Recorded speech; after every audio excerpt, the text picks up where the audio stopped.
Alright, I'll give you a quick rundown on what we got going on here. I want to try to eat me a little snack and calm down. I got my damn nerves all worked up and ready to puke.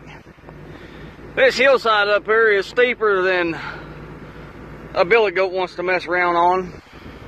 And the way this ground lays, where my nanners are pointing, there's a great big draw. There's a great big draw running right up through there. There's a great big draw running right up through there. And then if you go on around the toe of this hill, there's another big draw that runs up through there where all that standing timber is over there. Oh, this ditch down through here is probably,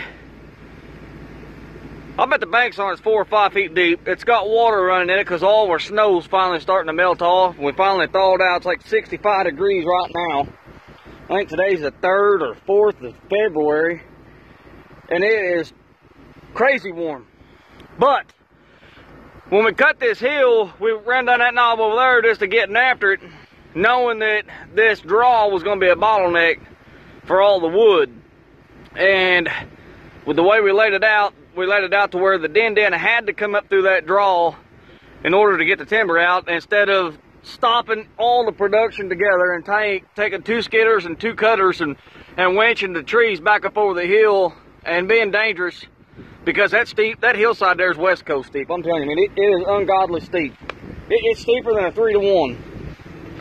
So, and I've been dreading doing this. It's been about a month since we cut the timber off that hill and up in that holler. So, finally getting to it, and here it is. Weather and all hell. I'll take you a run down through here real quick. There's a lot of big wood down in this hole that I had to use for cribbing to get the din back in here. So let me get through this mess and cussing and screaming. I'll be back. And if anybody's interested, I don't know if I squashed him coming down through there or if he made it out or where he's at, but I smell a skunk and he is right. So I hope we don't run into the old Pepe Le Pew. But we'll just go ahead and take off here.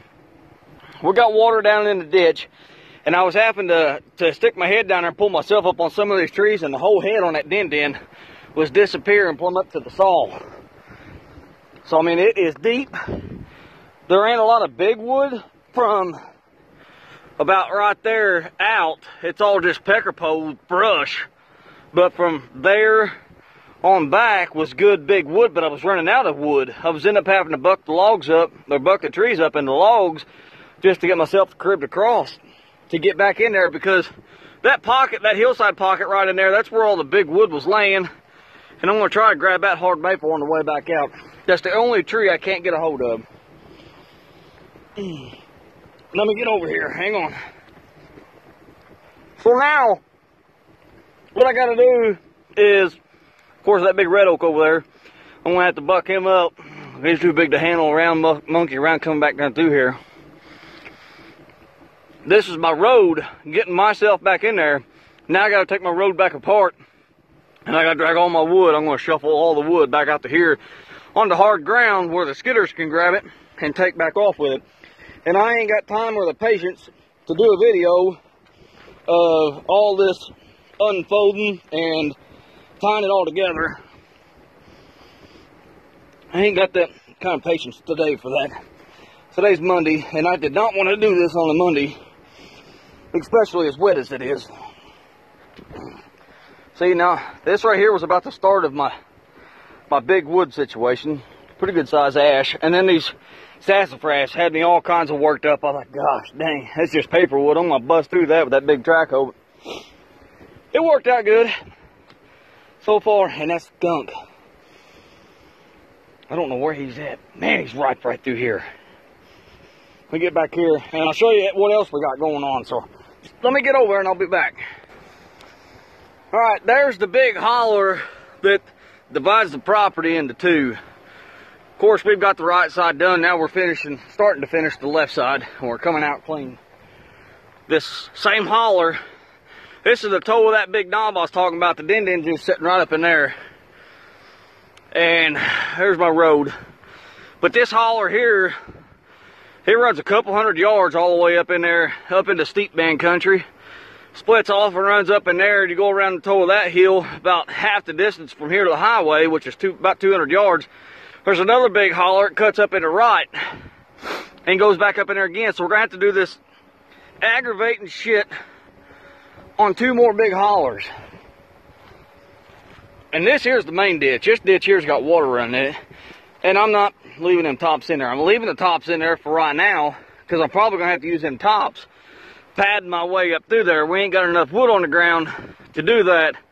We're thinking we're gonna have to bring the buncher down that knob and get to slinging a bunch of wood down over the hill purposely to crib ourselves up to get up through there, because it is just so daggone wet. And there's more big wood up in that holler that goes back in that way.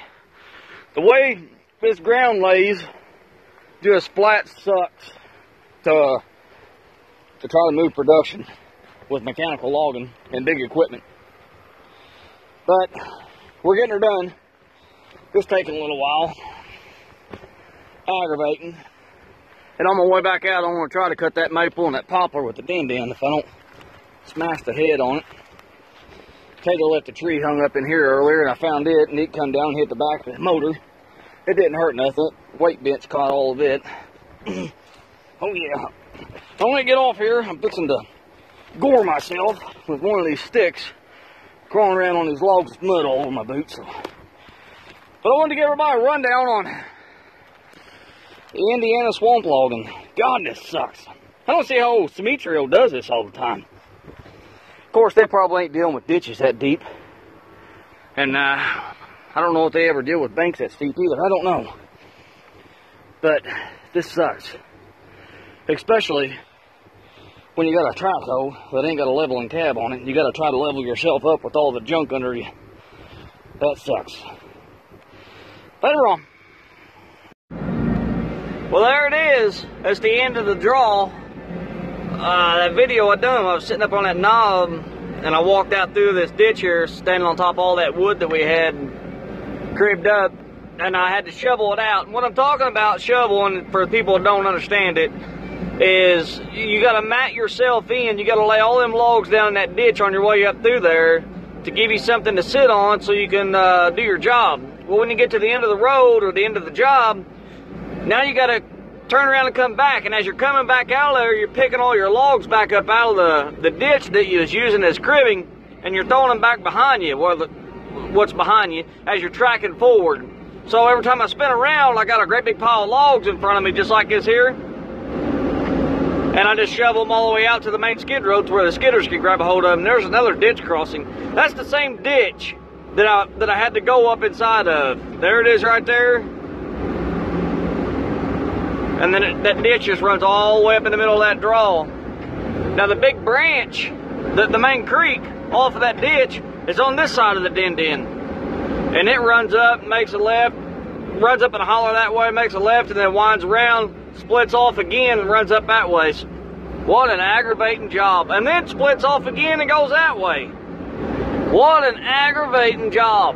I'll be glad to get out of this shithole.